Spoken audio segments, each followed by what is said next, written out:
குறிப்பாக டிடிவி தினகரன் இன்னைக்கு press meet கொடுத்திருக்காரு சார்.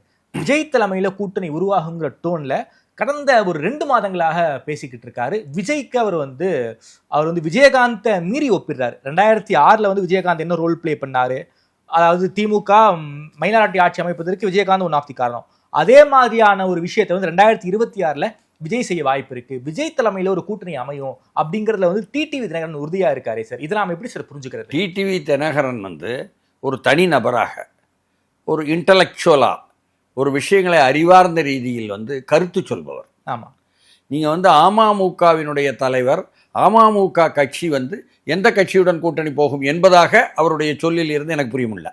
சரி, அவர் எப்பொழுதுமே நிதானமாக பக்கச்சார்பு இல்லாமல் என்ன கருத்து சொல்வது என்ற ஒரு அணுகுமுறை வந்து அவருக்கு தொடக்கத்தில் இருந்து, அவருடைய அரசியல் சமீப காலத்தில் என்ன செல்வி ஜெயலலிதா மறைவுக்கு பிறகு உள்ளதில் வந்து அவருடைய சொல்லாடல்கள் அப்படித்தான் வரும்.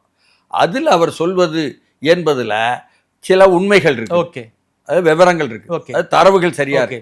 என்னன்னா விஜய் உடன் சேர்ந்து மாற்றத்திற்காக உள்ள ஒரு அணி வரும் என்பதாக அதை புரிந்து கொள்ளலாம். ஓகே, அதை வந்து அவருடைய அசஸ்மெண்ட், அவருடைய மதிப்பீடு என்பதாக எடுத்துக்கொள்ளலாம். ஓகே, அதனால் வந்து அமமுகவை, டிடிவி தினகரன் தலைமையிலான அமமுகவை விஜய் ஏற்றுக்கொள்கிறாரா, அதற்கு பின்னால் வந்து இன்னமும் அது தொடங்க காலத்தில் இருந்த அளவுக்கு இருக்கிறார்களா, 2019 இருந்த அளவுக்கோ 2021 இருந்த அளவுக்கோ இருந்த மனிதர்கள் எல்லாம் அப்படியே அமமுகவில் இருக்கிறார்களா, பழனியப்பன் திமுக போன பிறகு என்ன, அதற்கு பிறகு தெற்கு மாவட்டங்களில் மாணிக்கராஜ் இருப்பதனால் பலரும் என்ன பாப்புலர் முத்தையா உட்பட எல்லோருமே திருநெல்வேலி தூத்துக்குடி மாவட்டங்களில் இருந்து அங்கே வந்து அமமுகவில் இருந்து அதிமுகவுக்கு வந்த பிறகு என்ற விஷயங்கள்லாம் சென்னையில் 2 நாள் முன்னால் அதே மாதிரி ஒரு இளைஞர் அணி தலைவர் வந்து அப்படியே என்ன அந்தோனியா ஏதோ போட்டிருந்துச்சு, அவர் வந்து அமமுகவில் இருந்து அதிமுக வந்த பிறகு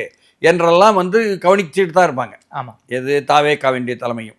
அதனால் அவர்கள் வந்து அப்படி அவசர கதியில் முடிவெடுக்க மாட்டாங்க. சரி, பெரிய அளவுக்கு தங்களுக்கு உத்தரவாதமாகவும், ஓகே, அதே மாதிரி தங்களுடைய அரசியல் தரத்தை உயர்த்துவதற்கு உதவிகரமாகவும், ஓகே, மாற்றத்தை சாத்தியமாக்குவதற்கு, திமுக ஆட்சியை மாற்றுவதற்கு சாத்தியமாக்குவதற்கான சக்தி உள்ளவர்கள், வாக்கு வங்கி உள்ளவர்கள் என்பதாக அவருடைய அணி கூட்டணிக்கான தேடல் இருக்கும்.